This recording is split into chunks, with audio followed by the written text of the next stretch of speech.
Hi guys, Pete here again from RC Airplane World. I was out yesterday. You may or may not have seen the flight video I did for this little VolantexRC P-51. There's an unboxing video and there's also a flight video now. Great fun little planes, these little warbirds. There's a few companies doing them. This is the VolantexRC, there's eSheen, there's Top RC, and there's at least one other brand that I can't think of at the moment. But fantastic little things, micro warbirds, 4-channel, electric, single cell LiPo battery, very cheap, well, you know, relatively speaking cheap, all ready to go, nothing to do to them just apart from charge the battery.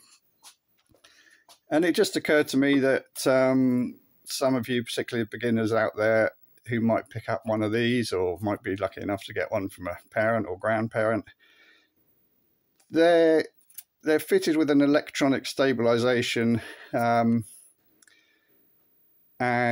it just basically helps keep the plane from getting into an unhealthy attitude. You know, if it inadvertently goes into a nosedive or a roll, it looks like it's going to be losing control.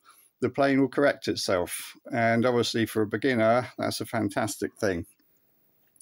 So I just thought I'd demonstrate basically what happens. It's pretty simple. On the box they're labeled as, this is the that's actually showing the Corsair. This is the P-51. They're actually showing it as 6-axis gyro system. Well, not to be too much of a nerd, but technically that's not right. There's only 3 axes that act on a plane. An axis, if you're not familiar, is an imaginary straight line. So the axes that act on a plane in flight, you've got the longitudinal axis, which runs basically from nose to tail through the middle of the fuselage. You got the lateral axis, which goes across from wingtip to wingtip, and you got a vertical axis, which goes down through the center of gravity of the plane.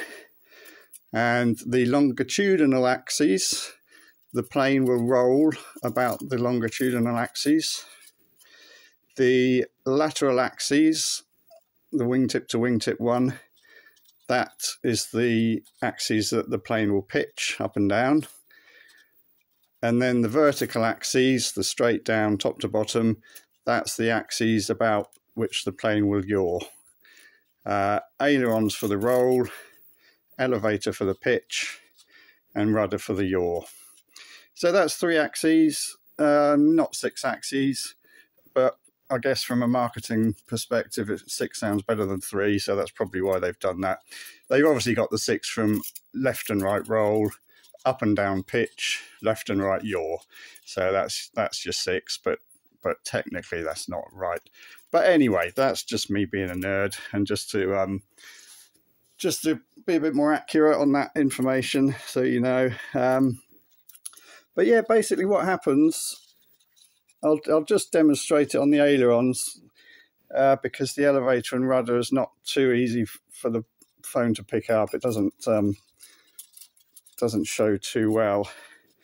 But if you look at the ailerons there on the trailing edge of the wings, if I apply left and right aileron, that's me moving the ailerons with a stick on the transmitter. So the left bank, the left roll, sorry, puts the left aileron up, the right aileron down, and that's going to roll the plane to the left. Right is obviously going to have the opposite effect. Now, if I take my thumb off the stick, I'm hoping the phone will pick this up, and I physically roll the plane with my hand, you should see the ailerons moving, okay? Ooh, I don't know what's beeping at me. So if I roll the plane to the right, the left aileron goes up, the right aileron goes down, and that is effectively going to correct it. It's going to put it back into a left-hand bank. Same if I physically roll the plane now to the left, it's going to want to correct back to the right. And basically what that does, if you're flying along, okay, you've obviously got control yourself, but if you're flying along and a wind gust comes and knocks the plane over to the right, for example, the ailerons are automatically going to correct and put the plane back on a level pitch, a level roll pitch. If a wind gust comes from the right and knocks it over to the left, they're going to do the same. And it basically, if you're flying on a windy day, instead of the plane doing this, getting buffeted about by the wind, it's going to keep a much straighter attitude in roll. Same with the elevators and rudder. I don't know if you can see the elevators moving.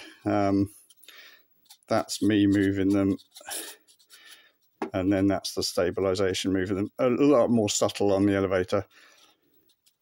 And that's it, really. That's basically what happens. And the electronics are programmed. I'm not going to go into that because I don't understand it myself. But basically, there'll be little tiny accelerometers within the electronics, I should think.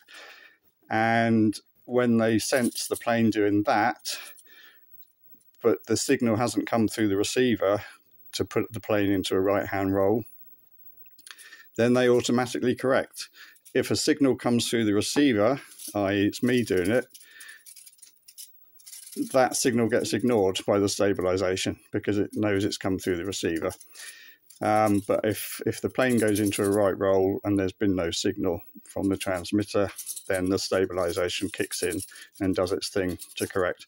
All clever stuff, all beyond my pay grade of understanding, but you know, that's essentially how it works.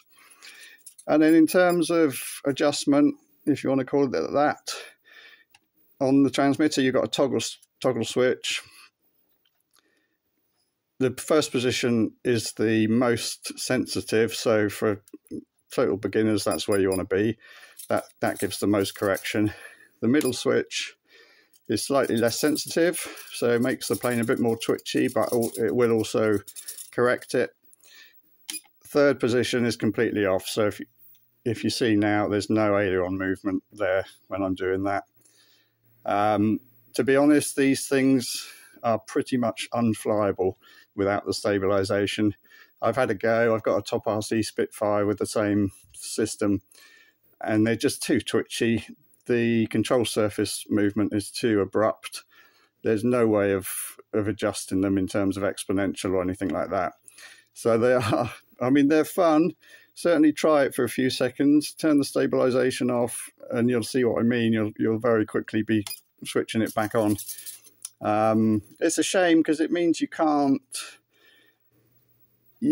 sort of do manual aerobatics because they're just not controllable enough. The aerobatics with these come already pre-programmed, which is another clever thing. Is that going to stay there?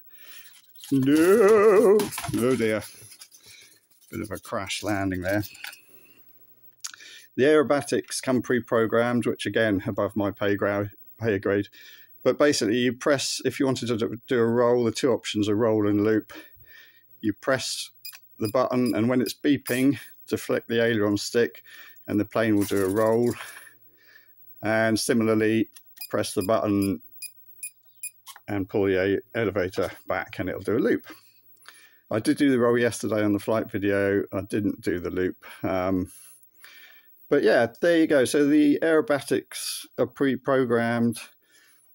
It's a shame because you can't do a nice big scale loop or a nice, you know, big victory roll or something, which I would like to do with the Spitfire, but it's just not possible. You can't. They're not controllable enough with the stabilization off.